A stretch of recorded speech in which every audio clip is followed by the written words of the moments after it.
Pour comprendre comment le Colisée a été construit, il faut d'abord entendre le crépitement du feu qui consume Rome. Imaginez une nuit de juillet de l'an 64 après JC. L'air est lourd et chaud. Soudain, dans le quartier commerçant près du Circus Maximus, une flamme jaillit. Attisée par le vent, elle se propage à travers les ruelles étroites et sinueuses de la ville éternelle. Elle dévore tout sur son passage, les insulae bon marché à plusieurs étages où se blottissaient les pauvres, les luxueuses villas des aristocrates, les temples antiques vénérés depuis des siècles. Pendant 6 jours et 7 nuits, Rome brûle.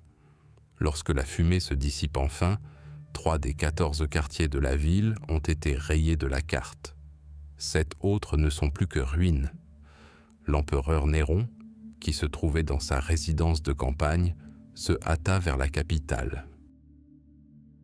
Il ouvrit ses jardins aux sans-abri et organisa des distributions de nourriture. Mais il était trop tard. Un murmure venimeux, plus terrifiant que n'importe quel incendie, se répandait déjà dans la ville. On disait que l'empereur lui-même avait ordonné d'y mettre le feu, que, du haut de sa tour, il avait contemplé les flammes en récitant des versets sur la chute de Troie. Que cela fût vrai ou non, importait peu désormais. Aux yeux des Romains, Néron était devenu un pyromane, un monstre dansant sur les braises de leur foyer, et c'est sur ces vastes ruines, en plein cœur de Rome, que Néron entreprit son projet de construction le plus ambitieux et le plus insensé. Il ne reconstruisit pas des maisons pour le peuple, mais un palais pour lui-même. Ce n'était pas un simple palais, c'était la Maison d'Or, la Domus Aurea, une véritable ville dans la ville s'étendant sur plus de 120 hectares. Un ensemble de villas reliées par des portiques s'étirant sur des kilomètres, des champs, des vignes et des pâturages où paissaient les animaux sauvages. Au cœur de cette splendeur, dans un creux entre les collines, Néron ordonna le creusement d'un lac artificiel, immense comme une mer, entouré de bâtiments qui imitaient des villes. Tout était recouvert d'or et de pierres précieuses. Les panneaux d'ivoire des salles de banquet s'animaient, répandant fleurs et parfums sur les convives. La salle à manger principale était surmontée d'un dôme rotatif qui suivait le mouvement des astres jour et nuit. À l'entrée du palais se dressait une colossale statue en bronze de Néron lui-même, haute de plus de 30 mètres. La Maison dorée était bien plus qu'une simple démonstration de richesse. C'était un affront pour tous les Romains. Sur la terre où leurs proches avaient péri et où leurs biens avaient brûlé, un homme avait bâti son propre paradis. Néron s'était emparé du cœur de Rome et en avait fait son terrain de jeu. Il ne fut jamais pardonné pour cela. La haine envers l'empereur grandit. Des complots se tramaient contre lui, puis des rébellions éclatèrent dans les provinces. Le Sénat, qui avait jadis tremblé devant lui, déclara Néron ennemi du peuple. Abandonné de tous, acculé, le dernier empereur de la dynastie julio-claudienne se suicida. Ses dernières paroles, selon la légende, furent « Quel grand artiste périt !» Mais la mort de l'artiste n'apporta pas la paix. Le chaos s'installa. L'année 69 après JC est entrée dans l'histoire comme l'année des 4 empereurs. Rome sombra dans le sang de la guerre civile. Les légions s'affrontèrent les unes après les autres. Galba, Othon, Vitellius, les empereurs se succédèrent à un rythme effréné, ne laissant derrière eux que davantage de cadavres et de désolation. L'Empire était au bord du gouffre. Puis, de l'est de Judée où il réprimait une rébellion, parvint la nouvelle d'un nouveau prétendant. Un homme d'une toute autre trempe, non pas un aristocrate efféminé, mais un soldat aguerri, un pragmatique, un travailleur acharné Il s'appelait Titus Flavius Vespasien.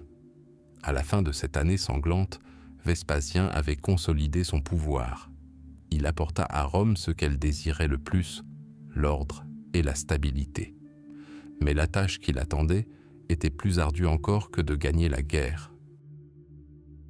Il lui fallait panser les plaies de la ville, unir le peuple et surtout effacer le souvenir de la tyrannie de Néron. Et Vespasien contempla la Maison Dorée, ce monument ostentatoire à l'égocentrisme qui trônait au cœur de sa capitale. Il aurait pu en faire sa résidence, il aurait pu la reconstruire, mais il prit une décision qui changea à jamais le visage de Rome et inscrivit son nom dans l'éternité. Il décida de restituer ce qui avait été volé, de rendre cette terre au peuple de Rome. Il ordonna de combler le lac artificiel de Néron, de le remplir de tonnes de terre et de pierres, de mettre fin à ce symbole de caprice personnel. Et à cet endroit précis, au fond du lac asséché, au cœur même du palais maudit, il décida d'ériger quelque chose de tout à fait différent. Quelque chose bâti non pas pour un seul homme, mais pour tous. Sur les cendres de la tyrannie, il bâtira un symbole de la grandeur de Rome, et ce symbole sera visible de tous. Pour bâtir l'éternité, il faut bien plus que de la pierre et du génie de l'ingénierie. Il faut de l'argent, des sommes colossales, inimaginables, presque mythiques. En 69 après J.C., lorsque l'empereur Flavius Vespasien monta sur le trône, Rome était pratiquement ruinée. La guerre civile, connue sous le nom d'année des 4 empereurs, avait vidé le trésor. L'extravagance et la folie de Néron n'avaient laissé derrière elle que des dettes abyssales et le chaos doré de son palais inachevé. Vespasien, soldat pragmatique, issu non pas de l'ancienne aristocratie mais de l'humble classe équestre, connaissait la dure réalité du pouvoir. Pour maintenir l'unité de Rome, il faut la nourrir, la divertir et, surtout, l'impressionner. Il lui fallait un projet qui éclipserait tout ce qui avait précédé. Un projet qui glorifierait sa nouvelle dynastie flavienne et effacerait le souvenir de ses prédécesseurs corrompus. Il rêvait du plus grand amphithéâtre que le monde ait jamais vu. Mais d'où viendraient les fonds nécessaires à une telle merveille? La réponse se trouvait loin à l'est, dans la fumée et les flammes de la province assiégée de Judée. 3 ans avant l'accession au pouvoir de Vespasien, la grande révolte juive éclata à Jérusalem, une rébellion que Rome entendait réprimer avec sa brutalité méthodique habituelle. Vespasien lui-même fut d'abord envoyé commander les légions, mais lorsque le Sénat le rappela à Rome pour revêtir la toge pourpre d'empereur, son fils Titus reprit le flambeau. En 70 apôtre J.C., la guerre atteignit son paroxysme. Des aigles romains nichaient autour des murs de Jérusalem. C'était bien plus qu'un simple siège de la ville, c'était la fin d'un monde. À l'intérieur des murs, la famine, la maladie et les massacres fratricides régnaient entre les factions rebelles. À l'extérieur, 4 légions, la 5e macédonienne, la 10e rapide, la 12e éclair et la 15e apollonienne, resserraient lentement, brasse après brasse, l'étau d'acier qui les encerclait. Les ingénieurs romains, les meilleurs du monde, érigèrent des tours de siège aussi hautes que des immeubles de plusieurs étages, construisirent des remblais gigantesques et amenèrent contre les murs des béliers monstrueux dont les coups résonnaient dans le cœur des condamnés.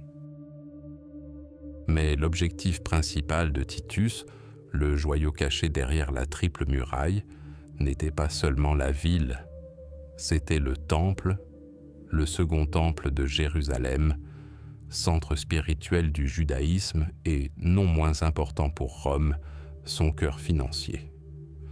Pendant des siècles, ces trésors s'étaient enrichis d'offrandes, de dons et de dîmes du monde entier. C'était l'un des lieux les plus riches de la planète. Les légendes de ces portes dorées, de ces vases sacrés en or pur et des richesses inestimables entreposées dans ces caves enflammaient l'imagination des légionnaires avides. Le point culminant fut atteint à la fin de l'été 1770. Après des mois d'un siège acharné, les Romains pénétrèrent dans la ville. La bataille fit rage rue par rue, maison par maison. L'assaut sur le mont du Temple atteignit son apogée.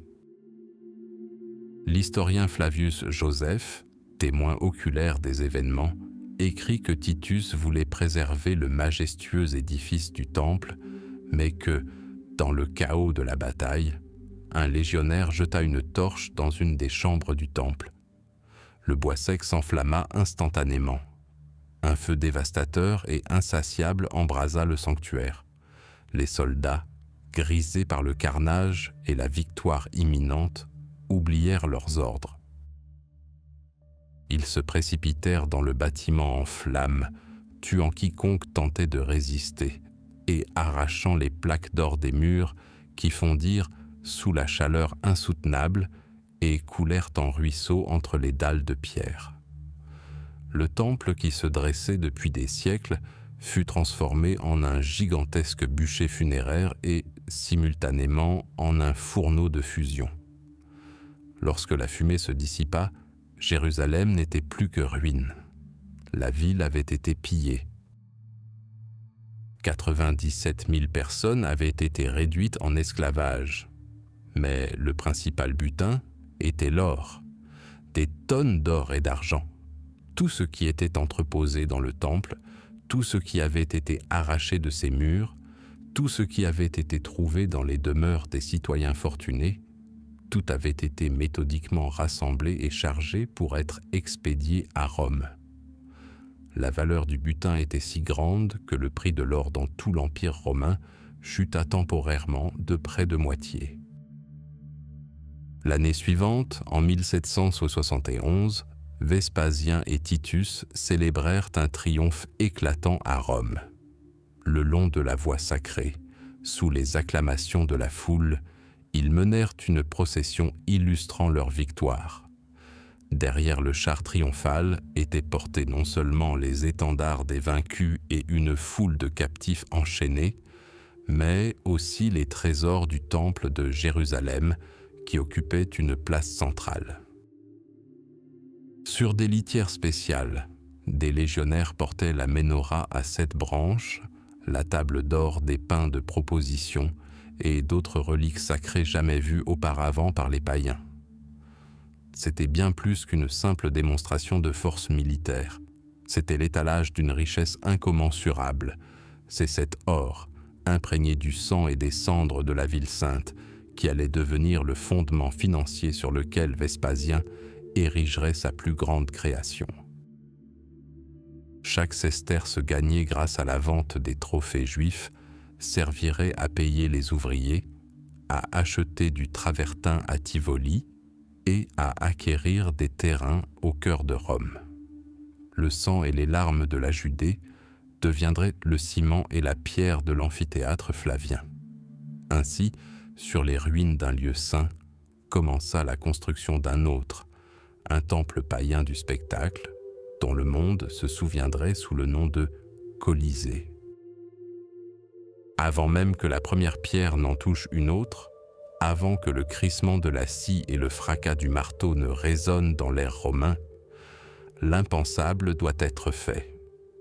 Il faut déclarer la guerre à la nature elle-même et la gagner. Au cœur de Rome, dans la plaine entre les monts Palatins, Esquilin et Caelius, se trouvait une merveille, un lac artificiel créé au gré d'un seul homme, l'empereur Néron. Ses eaux cristallines reflétaient le marbre et l'or de son palais gigantesque, la Domus Aurea. C'était le cœur de l'univers privé du tyran, un lieu de promenade et de représentation théâtrale. Un luxe indécent, né des cendres du grand incendie de Rome. Pour les citoyens, ce lac était bien plus qu'un simple réservoir. Il était le symbole de la ville qui leur avait été volée. Mais les tyrans sont mortels et leurs empires ne le sont pas. En 72 après JC, un nouvel empereur, Flavius Vespasien, contemple cette vallée. Il n'est ni poète ni acteur, comme Néron. C'est un soldat aguerri, un pragmatique dans l'âme, et il comprend que pour fonder une nouvelle dynastie, il ne faut pas simplement effacer le souvenir de l'ancienne. Il faut ériger à sa place quelque chose de tout à fait différent. Quelque chose qui appartiendra non pas à un seul homme, mais à tout le peuple romain. Vespasien prend une décision d'une audace stupéfiante. Il fera construire ici le plus grand amphithéâtre du monde. À la place d'un lac privé, il y aura un spectacle public. Mais comment construire sur l'eau? Le premier ordre est donné. Et la tâche titanesque commence. Il ne s'agit pas simplement d'assécher un étang. Il s'agit de transformer le paysage au cœur de la métropole. Des dizaines de milliers de mains, dont beaucoup appartiennent à des captifs ramenés de Judée récemment conquise, creusent la terre. Des ingénieurs creusent des canaux de drainage gigantesques, reliant le lac au Tibre. Jour après jour, semaine après semaine, l'eau se retire. La surface miroitante qui reflétait jadis le ciel laisse place à un spectacle hideux. Des hectares de boue visqueuse et gluante, exhalant l'odeur nauséabonde de plantes en décomposition et d'eau stagnante. Le soleil dessèche la couche supérieure, la transformant en une croûte craquelée, mais en dessous, le marais traître continue de respirer. Tout architecte sensé aurait choisi un autre emplacement. N'importe qui sauf Rome. Pour eux, il n'y a pas de tâche impossible, seulement des projets insuffisamment ambitieux. Une fois la dernière goutte d'eau écoulée par les canaux, la seconde étape commence, encore plus frénétique. Il faut creuser. Non pas une simple tranchée, mais une immense fosse elliptique épousant les contours du futur amphithéâtre. Des légions d'ouvriers, armés de pioches et de pelles, descendent dans cet abîme artificiel. Ils retirent des tonnes de limon, d'argile et de terre instable. Ils doivent atteindre la roche. Mètre après mètre, ils s'enfoncent dans le sol romain. 5 mètres, 10, 12. Ils creusent un trou aussi profond qu'un immeuble de 4 étages. Imaginez le spectacle. Au cœur de la ville éternelle, une plaie béante et colossale, au fond de laquelle des milliers de personnes s'agitent comme des fourmis. Et maintenant, une fois le fond atteint, la magie du génie romain opère. Des centaines de chariots acheminent jusqu'au bord de la fosse, non pas du marbre ou du granit, mais des ingrédients en apparence anodins, de la chaux, de la pierre concassée et une cendre volcanique particulière appelée pouzzolane. Ce sont les ingrédients de la plus grande invention des Romains, le béton, l'opus caementitium. Il est mélangé sur place puis coulé dans la fosse. Il ne s'agit pas d'un simple coulage. C'est la création d'une fondation artificielle. Couche après couche, les ouvriers déposent et compactent le béton, créant un anneau gigantesque de 13 mètres d'épaisseur. Cet anneau de béton devient un rocher artificiel capable de supporter un poids inimaginable, celui de 80 000 spectateurs, celui de milliers de tonnes de travertin et de marbre, le poids de l'histoire elle-même. Le béton romain, grâce à la pouzzolane, possédait une propriété unique. Il pouvait durcir même sous l'eau, et sa résistance ne faisait que croître avec le temps. C'était l'arme idéale dans la lutte contre les sols marécageux. Mais les ingénieurs savaient que les eaux souterraines sont un ennemi patient. Elles reviendront, et pour protéger à jamais leur création, elles imprègnent les fondations grâce à un système complexe de canaux de drainage. Des tunnels de briques, qui s'étendent sous l'arène comme des artères, recueilleront et évacueront pendant des siècles toute humidité qui osera s'approcher des fondations du Colisée. L'œuvre est achevée. l'eau est domptée. Le marais est apprivoisé.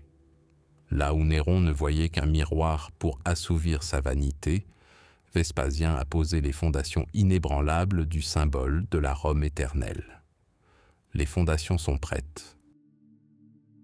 Invisible à l'œil nu, enfouie profondément sous terre, c'est sur elle, sur ce chef-d'œuvre d'ingénierie, né de la boue et d'une volonté politique, que sera érigée la plus grandiose construction du monde antique, un miracle qui s'élèvera vers le ciel. Les fondations étaient prêtes, une immense faille dans la terre attendant sa structure de pierre, mais le Colisée ne pouvait être construit en briques et en bois, comme auparavant. L'amphithéâtre Flavien, la plus grande arène du monde, exigeait un matériau à la hauteur de sa fonction. Durable, éternel, monumental. Il fallait une montagne, et les ingénieurs romains savaient où la trouver. La réponse se trouvait à 20 km à l'est de Rome, près de la ville de Tibur, aujourd'hui Tivoli. Là, au pied des Apennins, reposaient les plus riches strates de pierre, celles-là même qui allaient donner corps et âme à la capitale impériale. C'était du travertin. Une pierre couleur d'os ancien, aussi forte que la volonté de l'empereur, poreuse, mais capable de résister à une pression colossale. C'est cette pierre qui allait devenir le squelette du futur géant. Trouver une montagne était une chose, la transporter jusqu'à une ville en était une autre. Une opération logistique d'une ampleur comparable à une campagne militaire fut mise en place. Des centaines, des milliers d'ouvriers affluèrent dans les carrières du Tibur. L'air résonnait du bruit du fer frappant la pierre, du grincement des grues et des cris gutturaux des contremaîtres. Jour après jour, sous le soleil de plomb italien, ils extrayaient des blocs colossaux de la terre. Plus de 100 000 mètres cubes de travertin. Tel était le prix du projet. De quoi construire une muraille entière autour d'une petite ville. Ainsi, depuis les carrières suffocantes de poussière blanche, commençait la première étape, la plus pénible, du voyage, une interminable procession de charrettes tirées par des bœufs, progressant lentement sur une route spécialement aménagée. Leurs essieux gémissaient, sous le poids de blocs de 5, parfois 10 tonnes. Chaque pierre était un véritable supplice pour les animaux et les hommes qui la poussaient et la tiraient. La route menait à l'Anienne, un affluent du Tibre. Là, la pierre était transvasée de la terre ferme à l'eau. Et alors, les flots de pierre commencèrent à déferler.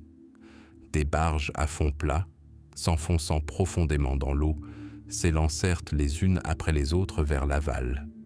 Lentement, inexorablement, la flotte de pierres flottantes se dirigea vers la voie navigable principale, le Tibre.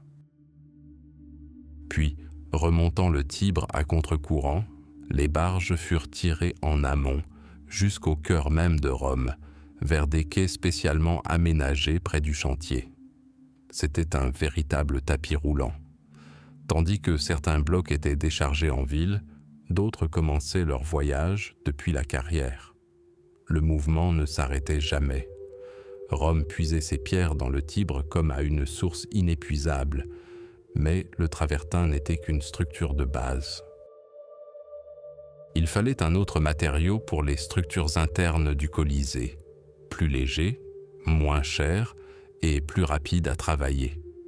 C'est là que les Romains ont déployé leur plus grande merveille d'ingénierie, le béton, l'opus caementitium. Ce n'était pas un simple mélange, mais une véritable révolution.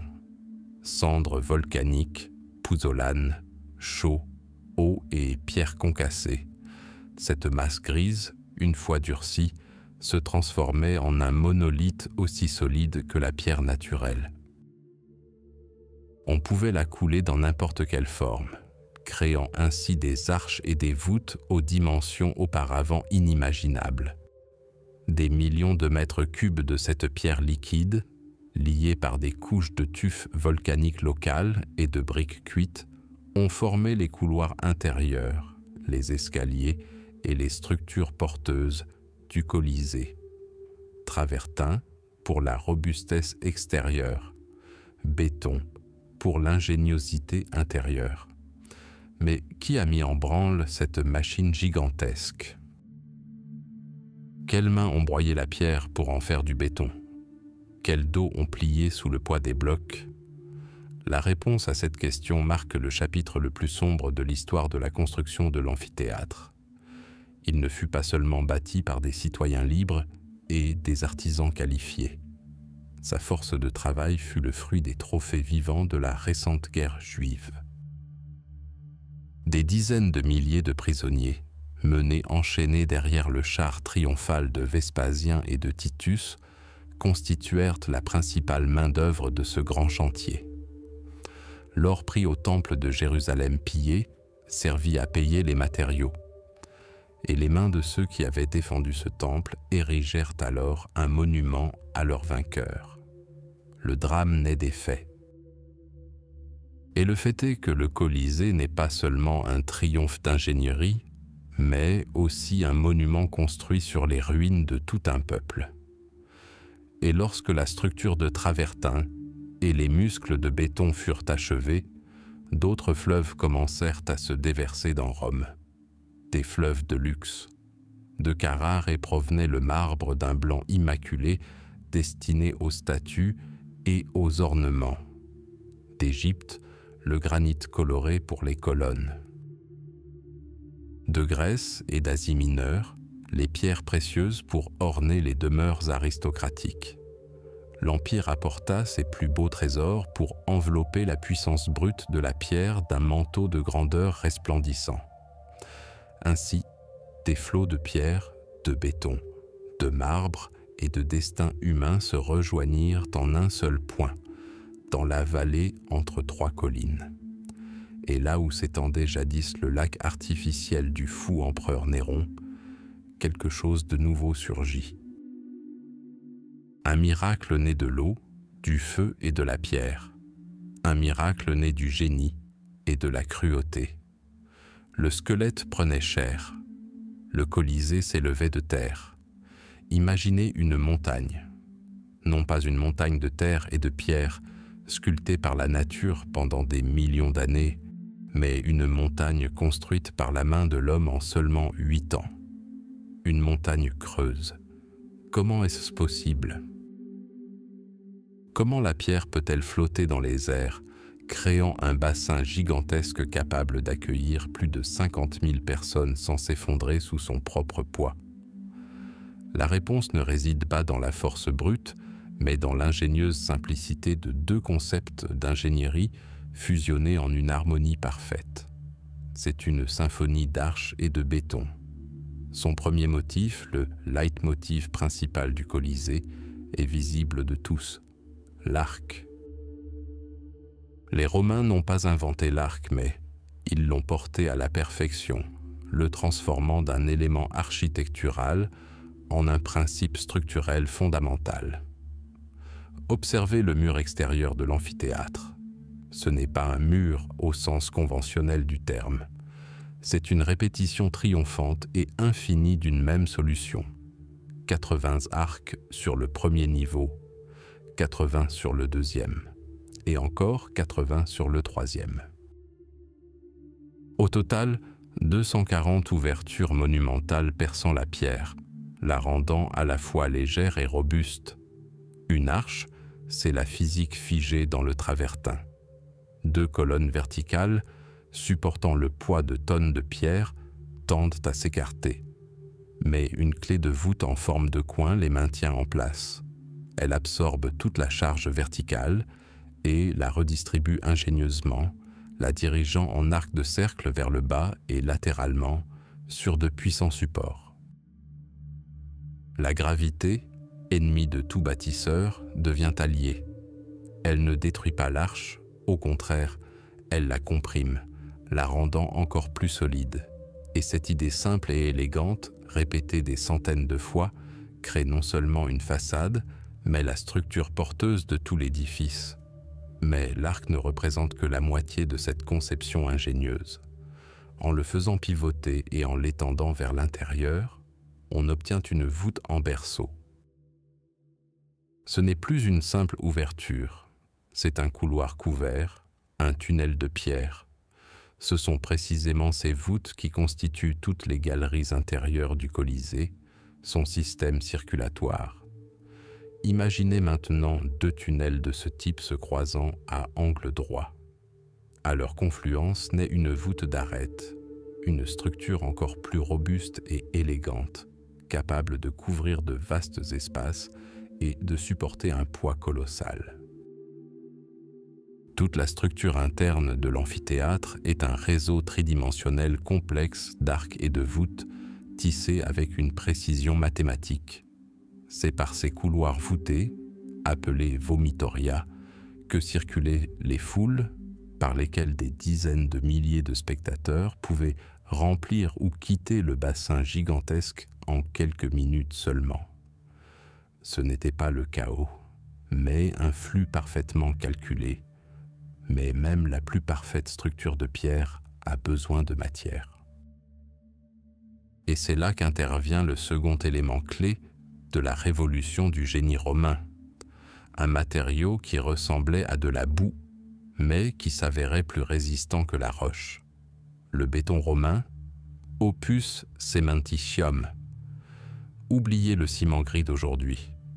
La recette romaine était différente, chaud, eau, pierre concassée ou briques cassées comme liant, et l'ingrédient principal, le secret, la pouzzolane, des cendres volcaniques provenant des champs proches du Vésuve. Ce mélange était un véritable miracle. Au contact de l'eau, il réagissait chimiquement et se transformait lentement en pierre artificielle. Contrairement au simple mortier de chaux, qui durcissait à l'air libre, le béton romain prenait même sous l'eau et ne faisait que se renforcer avec le temps. Plus léger et moins cher que la pierre de taille, il ne nécessitait pas une armée de tailleurs de pierre qualifiés, mais seulement une multitude de travailleurs non qualifiés dont l'Empire regorgeait après la guerre juive. Des dizaines de milliers de mains, sous la supervision d'ingénieurs, créèrent ainsi de la pierre liquide. La technique de construction était d'une efficacité stupéfiante. On commençait par ériger de minces parois de coffrage en briques ou en petits blocs de pierre. Puis, l'espace entre elles était rempli couche par couche de béton, compacté avec soin. L'enveloppe de briques servait à la fois de coffrage et de revêtement extérieur, tandis que le noyau de béton constituait la masse porteuse principale. Cela permit une construction d'une rapidité sans précédent.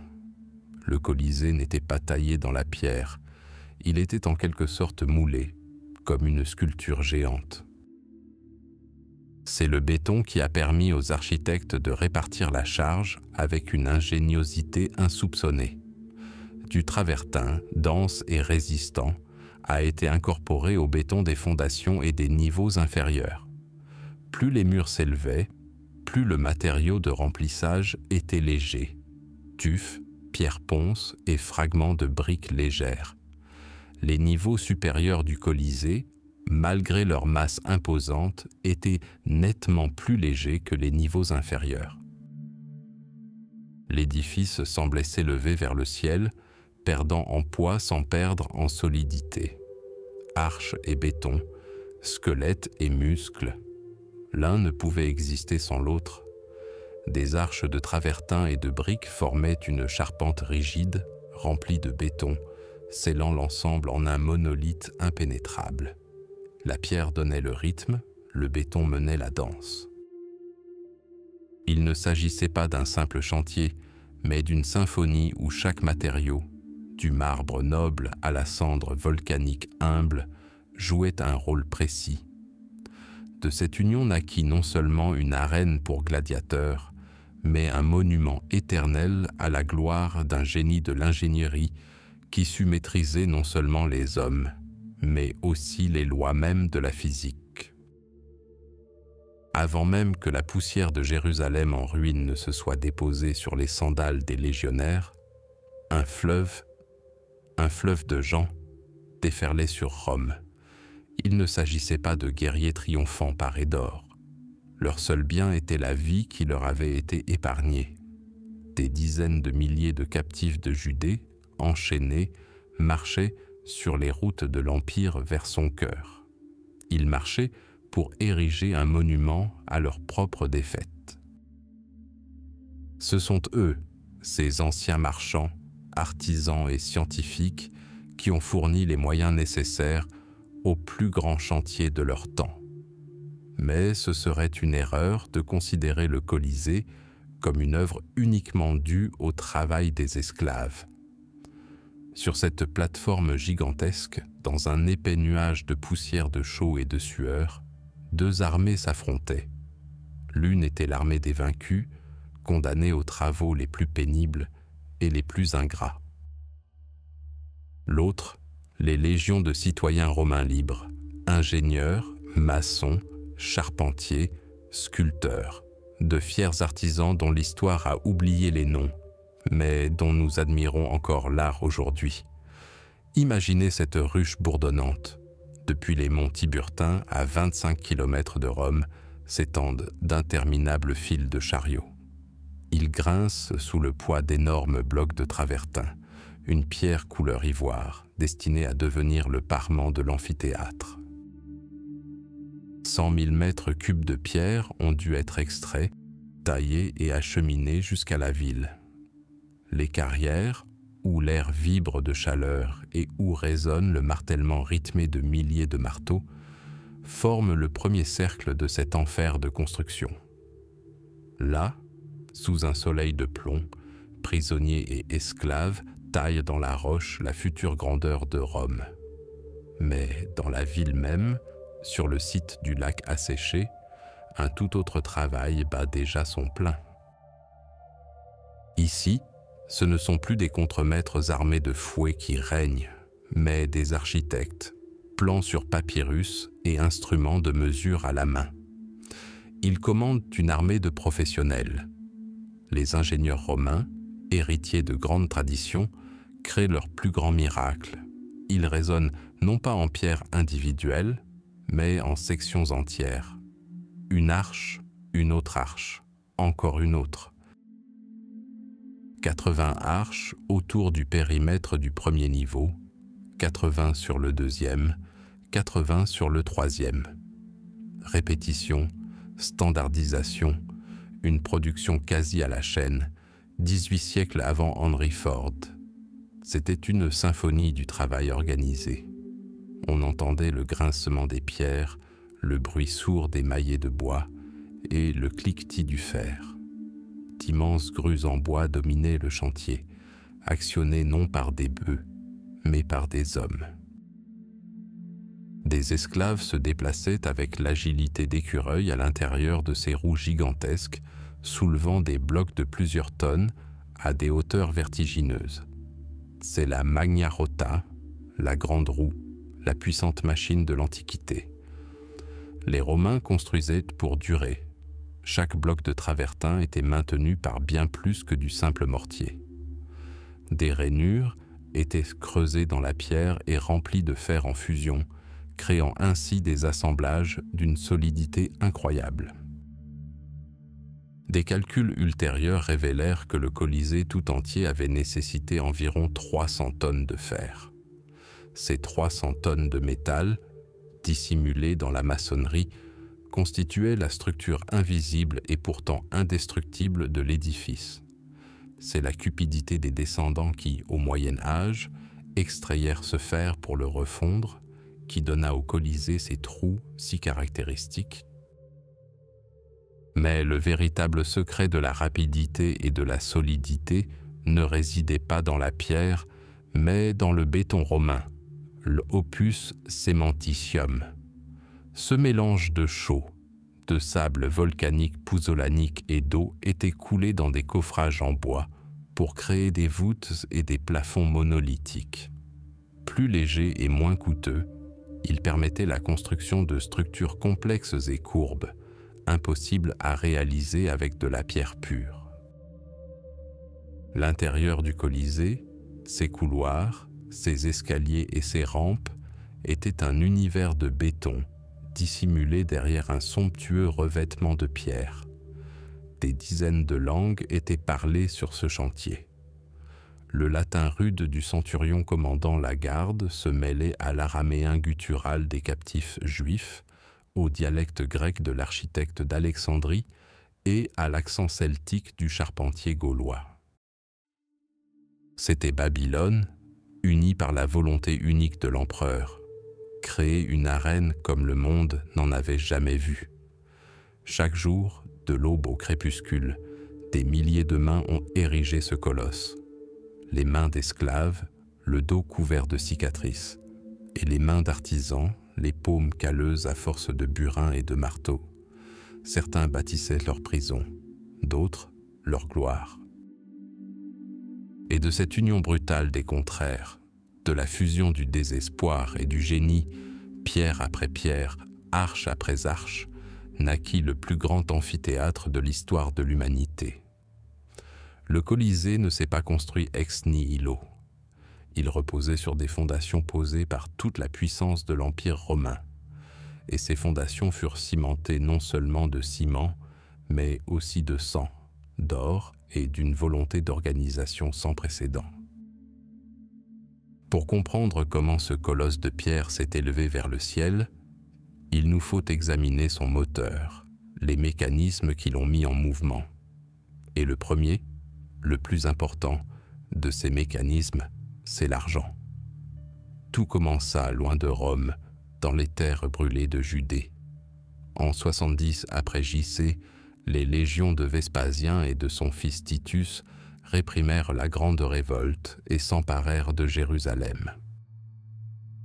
Le pillage de la ville, et surtout de son temple sacré, apporta une richesse colossale, presque inimaginable, au trésor impérial. Lors du temple, l'argenterie, des tonnes de métaux précieux affluèrent à Rome. Il ne s'agissait pas seulement de butin de guerre, c'était le moteur financier du projet de construction le plus ambitieux que la ville ait jamais connu. Vespasien lui-même ne s'en cachait pas.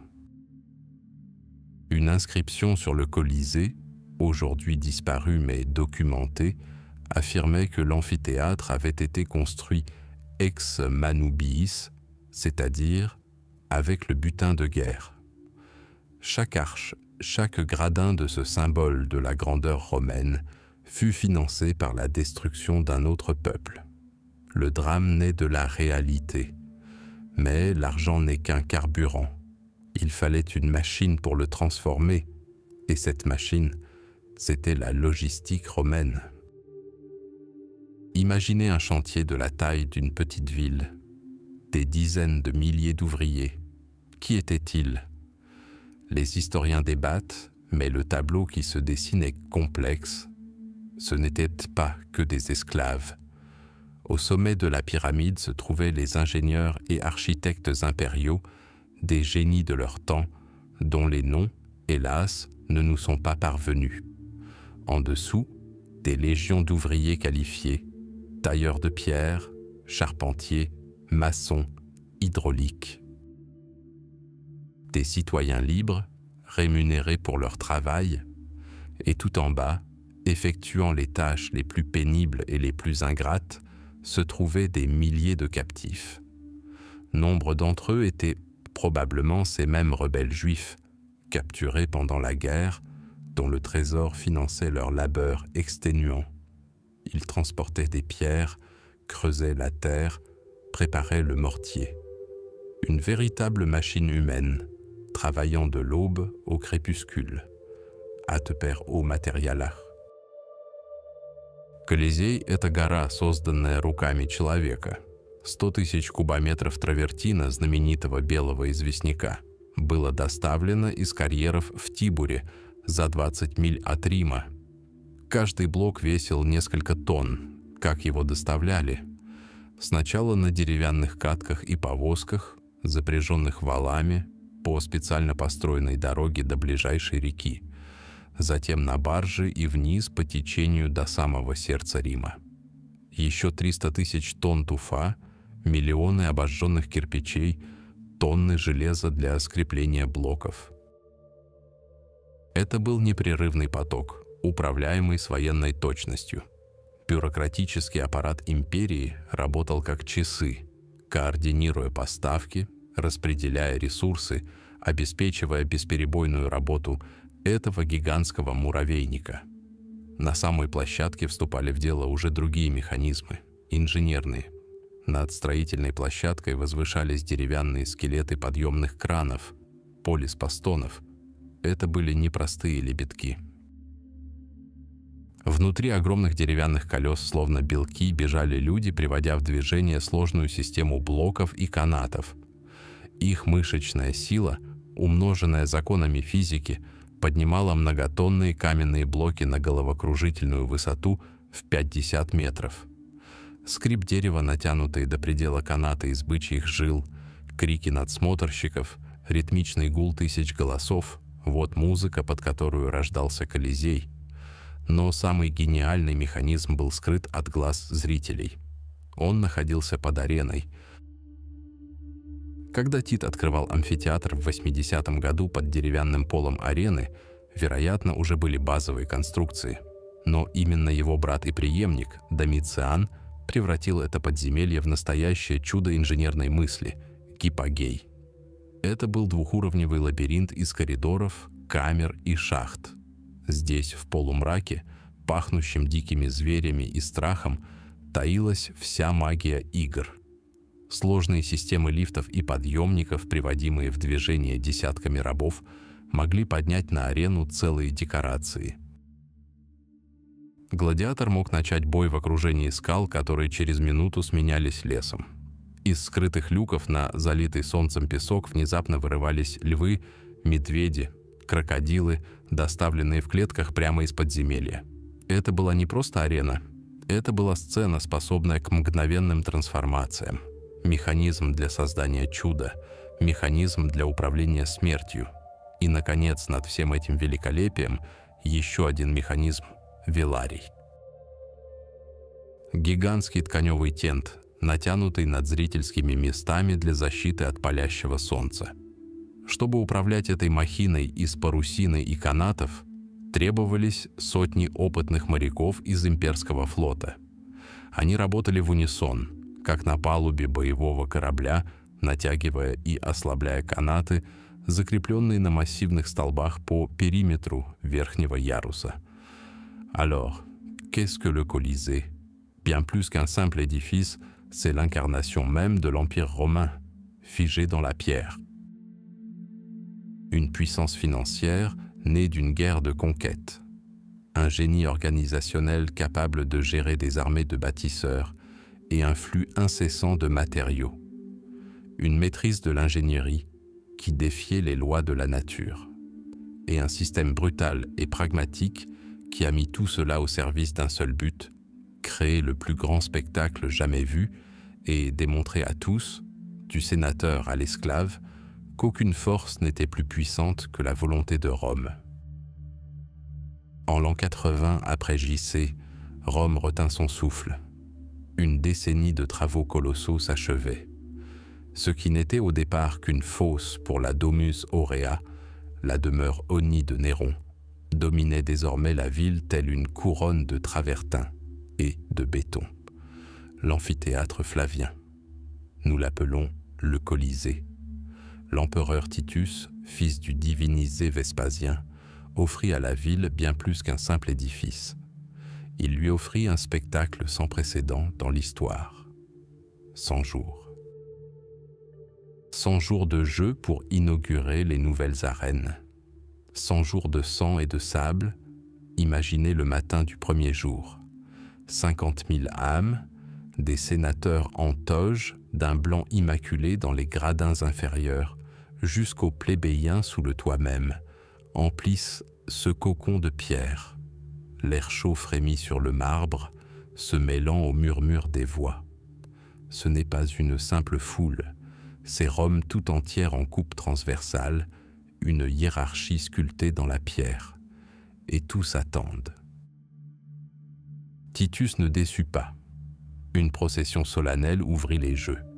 Des légionnaires en armure étincelante, des prêtres portant des statues des dieux et les condamnés, des gladiateurs enchaînés dans des cages contenant des bêtes sauvages dont les rugissements étaient couverts par les acclamations assourdissantes de la foule. Les premiers à pénétrer dans l'arène ne furent pas des humains. Les Vonationes, spectacles de chasse, commencèrent, mais il ne s'agissait pas d'une chasse ordinaire. C'était une démonstration de puissance impériale, des sombres couloirs sous l'arène, par des dizaines de trappes actionnées par des mécanismes complexes, des créatures venues des confins du monde jaillirent sur le sable ensoleillé. Des lions numides, à la crinière plus noire que la nuit. Des tigres partent, des éléphants d'Afrique, leurs caroncules oscillant au rythme de leurs pas lourds, des rhinocéros, des ours, des crocodiles. Le poète martial, témoin oculaire des événements, décrivit le spectacle avec ravissement. L'historien Cassius Dion calcula plus tard avec une froide précision: au cours de 100 jours de jeu, quelques 9000 animaux furent abattus. 9000 vies, venues du monde entier pour mourir pour le divertissement de Rome. Le sable s'imprégnant de leur sang prit une teinte brun foncé. Mais Titus lui réservait une surprise inimaginable. Un jour, l'arène, ce gigantesque creuset mortel, commença à se transformer. Un prouesse d'ingénierie, intégré à ses fondations mêmes, se mit en marche. Des milliers d'ouvriers ouvrirent les vannes et l'eau jaillit par des canaux cachés. Sous les yeux ébahis des spectateurs, l'arène se métamorphosa en lac. La naumachie, la bataille navale, commençait. Des navires spécialement construits, répliques miniatures de bâtiments de guerre, s'affrontèrent dans une bataille féroce. 3000 hommes, criminels condamnés et prisonniers de guerre, se battirent à mort, recréant la célèbre bataille entre les Corinthiens et les Corcyréens. L'eau se teinta de rouge. Le craquement des rames brisées, les cris des noyés, le choc des épées, tout résonna contre les murs de l'amphithéâtre, transformant la brutalité de la réalité en un spectacle grandiose. Puis, aussi vite qu'elle était apparue, l'eau se retira. L'arène fut recouverte de sable frais et le spectacle reprit. Et, bien sûr, ils étaient là. Les gladiateurs, le cœur des jeux, non pas un simple carnage, mais un art mortel. Des professionnels dont les noms étaient scandés par la foule. Les myrmillos, coiffés de casques en forme de poisson, affrontaient les provocateurs aux grands boucliers. Les retiarii légers, armés de filets et de tridents, encerclaient les secutors, lourdement armés. Chaque duel était un drame, dont l'issue se décidait non seulement par la force, mais aussi par la volonté du peuple. Le pouce levé ou abaissé de l'empereur n'était que le reflet du rugissement de dizaines de milliers de gorges. La vie ou la mort, un acte de volonté universelle. 100 jours. Imaginez ce déferlement de violence incessant. Chaque jour apportait son lot de nouvelles victimes, de nouvelles prouesses de cruauté. C'était bien plus qu'un simple divertissement. C'était un instrument politique d'une puissance inouïe, du pain et des jeux. Titus offrit les deux à Rome en abondance. Il effaça le souvenir de la tyrannie de Néron, érigeant un amphithéâtre pour le peuple à l'emplacement même de son palais. Il démontra les ressources et la puissance illimitée de Rome, capable de se procurer n'importe quelle rareté et n'importe quel individu, de partout dans le monde, pour les sacrifier en son sein. Il unit la nation dans un élan d'extase et de soif de sang. Au terme du 100e jour, lorsque les derniers corps furent emportés de l'arène, Rome était ivre. Ivre du spectacle, de la générosité de son empereur, de la conscience de sa propre grandeur.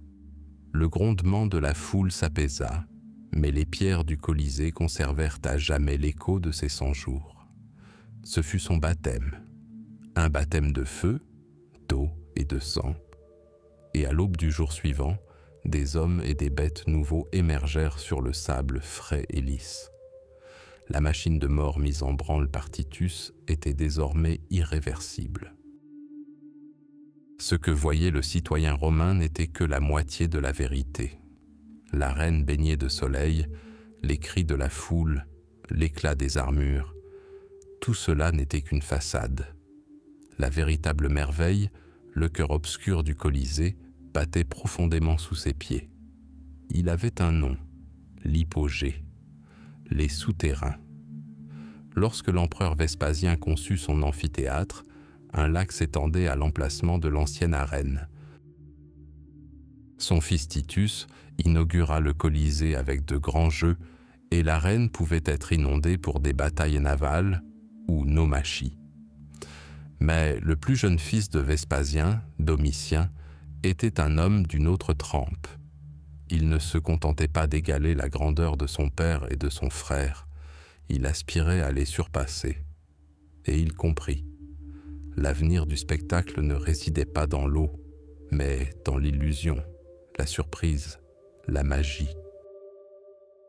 C'est Domitien qui ordonna de vider définitivement l'arène et de creuser un système complexe à 2 niveaux en dessous, que nous connaissons sous le nom d'hypogée. Il ne s'agissait pas d'un simple sous-sol, mais d'une véritable ville dans la ville, un monde d'ombre conçu pour créer la lumière aveuglante qui jaillissait au-dessus. Imaginez un labyrinthe de couloirs étroits creusés dans le tuf où l'air était lourd et saturé d'odeurs de sueur, d'animaux sauvages, d'huile bon marché dans des lampes en terre cuite et d'une peur à peine dissimulée.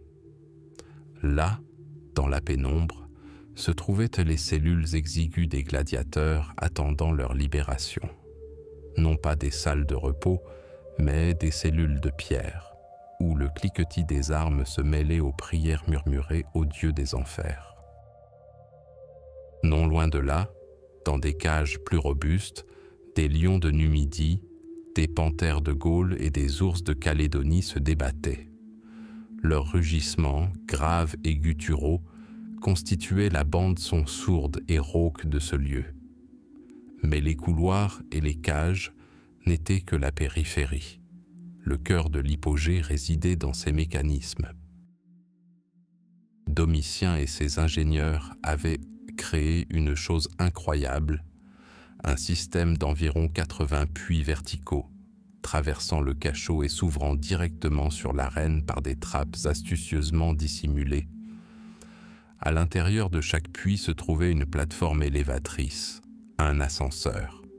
C'était une symphonie de bois, de bronze et de force humaine. D'énormes treuils et cabestans étaient actionnés par des équipes d'esclaves. Des dizaines de personnes, les pieds bien ancrés au sol glissant, actionnaient des leviers gigantesques, enroulant d'épaisses cordes de chanvre sur des tambours. Le craquement du bois, gémissant sous la tension monstrueuse, se mêlait au cliquetis des chaînes et aux cris des contremaîtres. Muscles et bois défiaient les lois de la physique. Sur une plateforme, on pouvait hisser un gladiateur en armure complète. Sur une autre, une cage avec un léopard menaçant. Sur une troisième, les éléments de décor les plus imposants pouvaient être hissés. Arbres artificiels, rochers, voire de petites structures, pour transformer en quelques secondes l'arène sablonneuse en une forêt mythique ou un camp ennemi. C'était une chorégraphie de terreur et de précision. Des centaines de personnes travaillaient en parfaite synchronisation, obéissant aux signaux transmis par des canalisations spéciales ou par des cloches. Une seule erreur pouvait coûter la vie à des dizaines de personnes. Une corde cassée, un mécanisme bloqué, et la structure de plusieurs tonnes s'effondrait. emportant avec elle personnes et animaux. Imaginez maintenant le point culminant. Un combat fait rage dans l'arène. La foule rugit. Et soudain, en plein centre, le sable semble soupirer et s'ouvrir. Des profondeurs de la terre, enveloppées de poussière et de lumière, surgit un nouvel adversaire. Ou non pas un adversaire, mais une étrange bête que les Romains n'avaient jamais vue. Ou une troupe entière de guerriers. L'effet était stupéfiant. Ce n'était pas un simple spectacle. C'était un miracle manifeste, une intervention divine. La foule ne vit ni esclaves, ni treuils, ni tunnels imprégnés de sueur. Elle fut témoin de magie, opérée par la volonté de l'empereur. L'hypogée était le moteur de cette magie. Un mécanisme caché qui transformait la sueur, la peur et le génie de l'ingénierie en une pure et intense fascination. Un monde souterrain où chaque craquement de cordes et chaque battement de cœur n'était qu'un prélude au rugissement de la foule. Le Colisée était une merveille architecturale, mais c'est l'hypogée de Domitien qui en fit la plus grande machine à illusion de l'histoire de l'humanité. Une machine alimentée par l'énergie la plus sombre et la plus puissante, la vie humaine, sacrifiée au spectacle. 8 années d'attente, des millions d'heures de travail, des tonnes de travertin et de béton. Tout cela aboutit à un seul matin.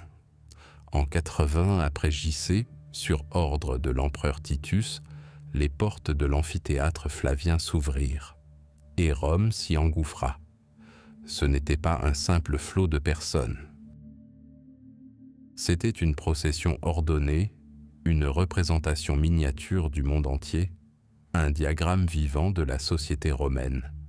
Chacun connaissait sa place, marquée sur un petit jeton d'argile, une tesselle. En contrebas, sur des bancs de marbre garnis de coussins, étaient assis les sénateurs en toge bordés de pourpre et les vestales, gardiennes du feu sacré. Un peu plus haut, la classe équestre. Plus haut encore, sur des bancs de bois, se rassemblaient les citoyens ordinaires, la plèbe. Et juste sous le toit, dans une galerie à peine visible, se tenaient les femmes, les esclaves et les étrangers. Plus de 50 000 personnes, des plus nobles aux plus insignifiantes, étaient rassemblées sous une immense verrière, le vélarium, qui projetait une ombre protectrice sur cette foule grouillante. L'air, lourd et saturé, était imprégné d'un mélange d'odeurs, poussière, sueur de dizaines de milliers de personnes, vin bon marché et viande rôtie vendue sous les arcades.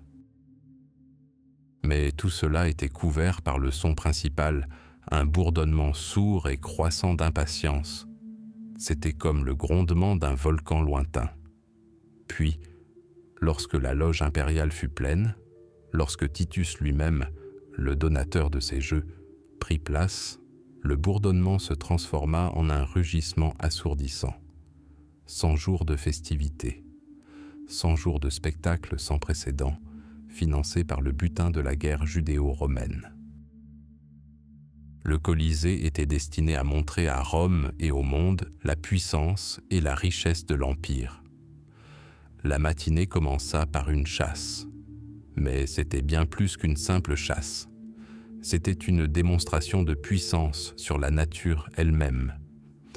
Par des tunnels souterrains et grâce au complexe système d'ascenseurs évoqué précédemment, des animaux exotiques du monde entier étaient lâchés dans une arène recouverte de sable doré frais. Crocodiles d'Égypte, rhinocéros et girafes de Nubie, tigres de Parthie, ours et aurochs des forêts germaniques. Ils surgissaient comme des profondeurs, désorientés par la lumière vive et les acclamations de la foule. Ils étaient à confronter aux bestiaires, des chasseurs spécialement entraînés. Au cours des 100 jours de jeu, selon les historiens, environ 9000 animaux furent abattus dans l'arène. L'arène, imbibée de sang, devint la carte des conquêtes romaines. Mais le plus grand exploit d'ingénierie restait à venir. Au milieu de la journée, lorsque le soleil était à son zénith, des héros annoncèrent le début de la naumachie. Les ouvriers s'empressèrent de retirer les décors et les corps. Et alors se produisit un miracle que même les spectateurs, témoins de la scène pour la première fois, eurent du mal à croire. L'arène commença à se remplir d'eau. Des milliers de litres s'écoulèrent par des aqueducs dissimulés, transformant le champ de bataille sablonneux en un véritable lac. De véritables navires, des répliques miniatures de bateaux de guerre et de trirèmes furent amenés à sa surface. La bataille navale commença. Des équipes de prisonniers ou de criminels condamnés se battirent avec acharnement jusqu'à ce que l'eau devienne rouge. La foule exulta. Quelques instants auparavant, des lions avaient déchiqueté des hommes, et maintenant, des hommes se noyaient les uns les autres dans l'eau venue des montagnes. C'était un triomphe absolu de l'ingénierie sur la réalité. Ce n'est qu'après que l'eau eut été vidée avec la même rapidité stupéfiante que l'événement principal arriva. L'heure des gladiateurs avait sonné. Ils entrèrent dans l'arène en procession solennelle. Leurs armures luisaient au soleil, leurs corps musclés enduits d'huile. Passant devant la loge impériale, ils levèrent leurs armes et prononcèrent le serment fatidique qui entra dans la légende. Les acclamations de la foule atteignirent leur paroxysme. Le combat commença. Le grincement du métal, le bruit sourd des boucliers, les cris rauques. Chaque type de combattant avait ses propres armes et tactiques. Le secutor, le poursuivant, avec son casque lisse et son épée, traquait le retiarius, un combattant armé d'un filet et d'un trident. Un thrace, avec un petit bouclier et une dague courbe, faisait face à un murmillot lourdement armé. C'était une danse mortelle, dont l'issue se décidait non seulement par la force, mais aussi par la volonté de la foule. Lorsqu'un gladiateur tombait, blessé et épuisé, il pouvait lever l'index de sa main gauche, implorant la pitié. Alors, 50 000 pères dieux se tournaient vers l'empereur. Mais l'empereur observait la foule. Il en percevait l'humeur. Si un gladiateur combattait avec bravoure, la foule rugissait, levant les poings et les pouces, lui accordant la vie. S'il faisait preuve de lâcheté, un rugissement de condamnation et des doigts pointés vers le bas scellait son destin. À cet instant, chaque citoyen ordinaire assis sur le banc de bois se sentait maître du destin. Le pouvoir sur la vie et la mort lui était conféré par l'empereur pour quelques instants. Le rugissement de la foule était plus qu'un simple bruit. C'était la voix de Rome, une voix qui approuvait et condamnait, qui donnait la vie et qui la reprenait. Dans cette ellipse de pierre et d'os, bâtie sur le sang et l'or, le même drame se jouait chaque jour, le drame du pouvoir absolu. Le pouvoir de l'homme sur la bête, de l'ingénierie sur la nature, et surtout, le pouvoir de l'empereur sur le cœur et l'esprit de son peuple. Et le Colisée en était l'instrument le plus parfait. L'air s'acheva non pas dans le fracas des arches qui s'effondrent, mais dans le silence. Ce silence assourdissant qui succède à des siècles de clameurs. Les dieux de l'amphithéâtre, les dieux insatiables de l'arène, se turent lentement, douloureusement, presque imperceptiblement aux yeux de leurs contemporains. Leurs autels, imprégnés de sang et de sable, se refroidirent. Le premier coup de cloche funèbre du Colisée ne fut pas celui d'une épée barbare, mais la parole d'un prédicateur. Le christianisme, jadis religion des persécutés, dont les frères et sœurs étaient jetés dans cette même arène, devenait désormais une force déterminante pour le destin de l'Empire. Les jeux, cœur de la vie romaine, étaient à présent perçus comme un rituel païen hideux, une relique sanglante du passé. La légende, bien qu'embellie au fil des siècles, nous a légué une image. En 404 après J.C., lors d'un combat de gladiateurs, un moine d'Asie mineure nommé Télémaque fit irruption dans l'arène. Il se plaça entre les combattants, les suppliant d'arrêter au nom du Christ. La foule enragée, avide de spectacle, ne l'entendit pas. Des pierres volèrent dans l'arène, et le moine s'écroula, mort. On raconte que son sacrifice choqua tellement l'empereur Honorius qu'il interdit à jamais les combats de gladiateurs. Les historiens débattent des détails, mais le fait est là. Peu après cet événement, le dernier gladiateur quitta le Colisée. Pour toujours. Mais les habitudes ont la vie dure. Les chasses d'animaux exotiques, appelées Venation, se poursuivirent pendant près d'un siècle. Le dernier spectacle de ce genre documenté dans l'histoire eut lieu en 523. Imaginez la scène. Plus de dizaines de milliers de personnes, mais seulement quelques centaines de spectateurs dans les vastes tribunes vides. Au lieu d'une foule en liesse, il n'y avait que quelques applaudissements sporadiques. L'arène, qui avait été le théâtre de combats entre éléphants et rhinocéros, accueillait désormais les derniers ours et autruches. Ce n'était plus une démonstration de la puissance de Rome, mais son triste écho. Le dernier soupir d'adieu d'une civilisation qui s'éteignait, et puis la terre elle-même parla. La nature se révéla plus impitoyable que n'importe quel édit impérial. Au vieux siècle, un puissant tremblement de terre endommagea les niveaux supérieurs. Mais le coup de grâce fut porté bien plus tard.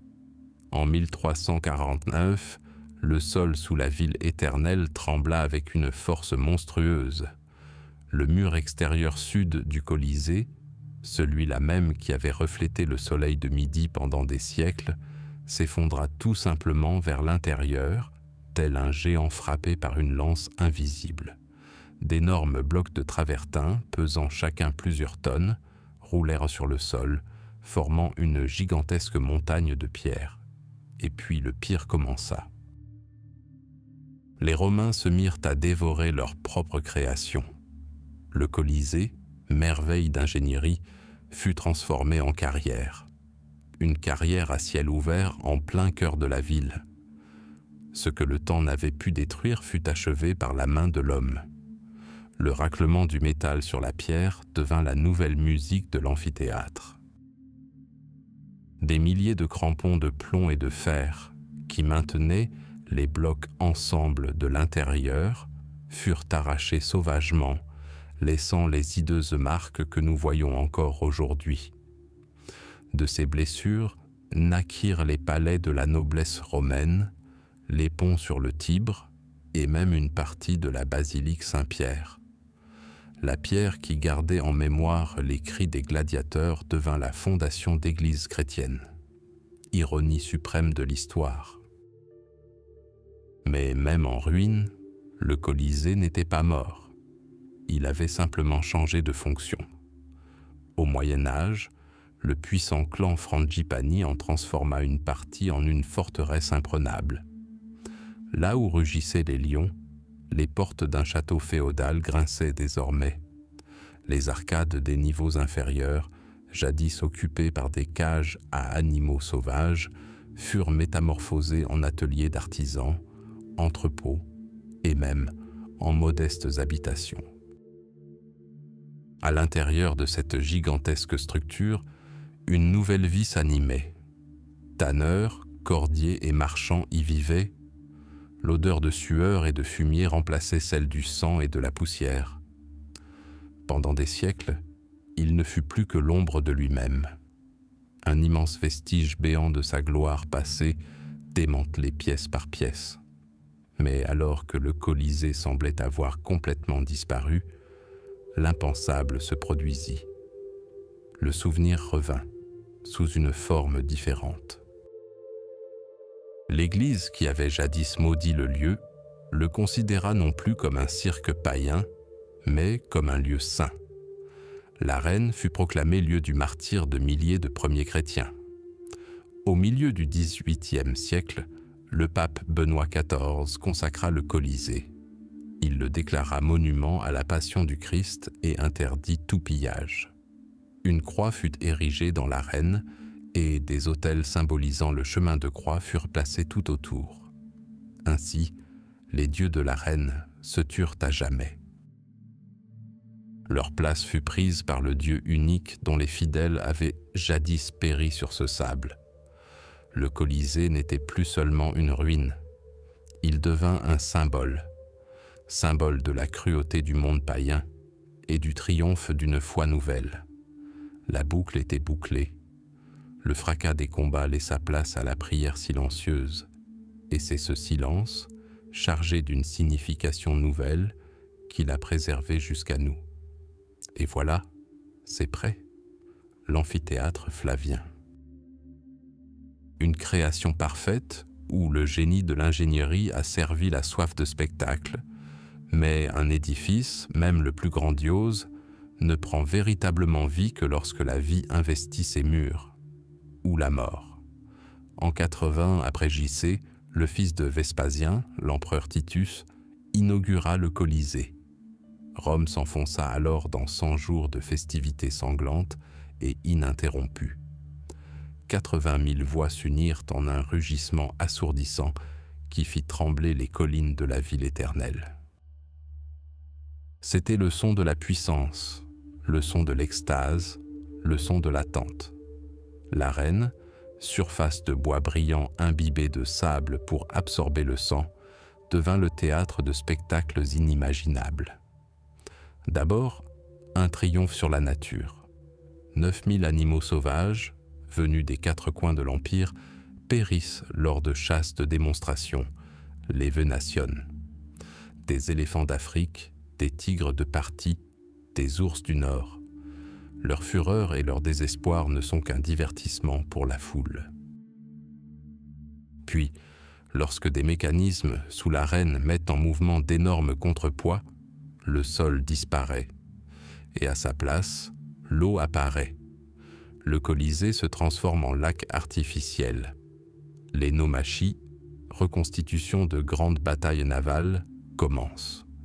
Des trirèmes grecs s'éperonnent, des milliers de gladiateurs condamnés se battent à mort dans une eau pourpre.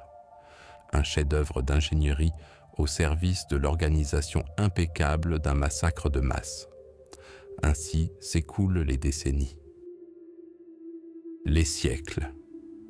Pendant près de 400 ans, le Colisée demeure le cœur de Rome, un lieu où le peuple et l'empereur ne faisaient qu'un, unis par une soif de divertissement.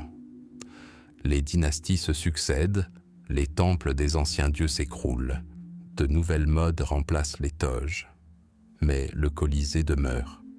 Le dernier combat de gladiateurs, selon certaines sources, s'y déroule en 438. La dernière chasse aux bêtes sauvages a lieu en 523, alors que Rome n'est plus que l'ombre de sa gloire passée, capitale d'un royaume barbare. Et puis, il y eut le silence. Le silence régnait, seulement troublé par le vent qui soufflait dans les arcades vides. Le grand empire s'était effondré et son symbole le plus emblématique était voué à un nouveau destin, la ruine. En 1847, un puissant tremblement de terre fit s'écrouler le mur sud.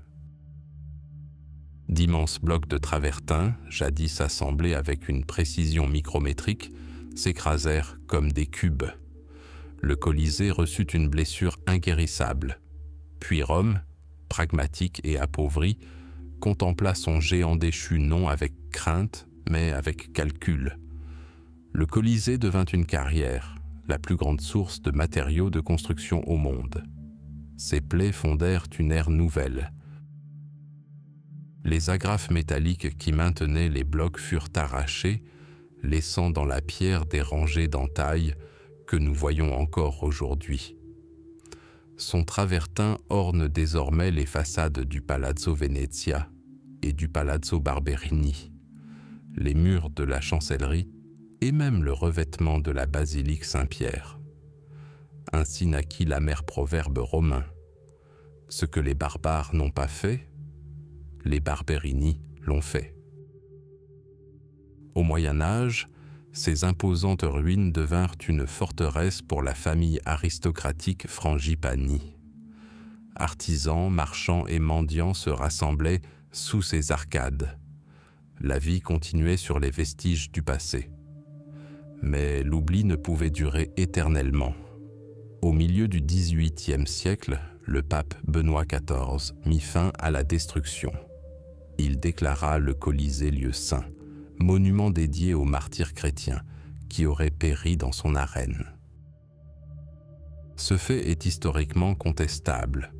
Aucune preuve directe d'exécution massive de chrétiens n'a été trouvée à cet endroit. Mais cet acte sauva l'amphithéâtre.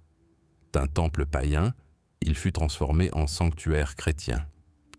Une procession religieuse a toujours lieu autour de ces murs le vendredi saint, bouclant ainsi la boucle de l'histoire. Aujourd'hui, il se dresse devant nous, déchiré, mais inébranlable, le squelette d'un titan, révélant son ingénieuse conception. Nous contemplons le système complexe d'arches et de voûtes, les vestiges des mécanismes d'ascenseur, les couloirs empruntés par des milliers de personnes vers une mort certaine. Et nous ne pouvons qu'admirer l'esprit qui a conçu tout cela. Et nous ne pouvons qu'être horrifiés par la finalité de cette construction.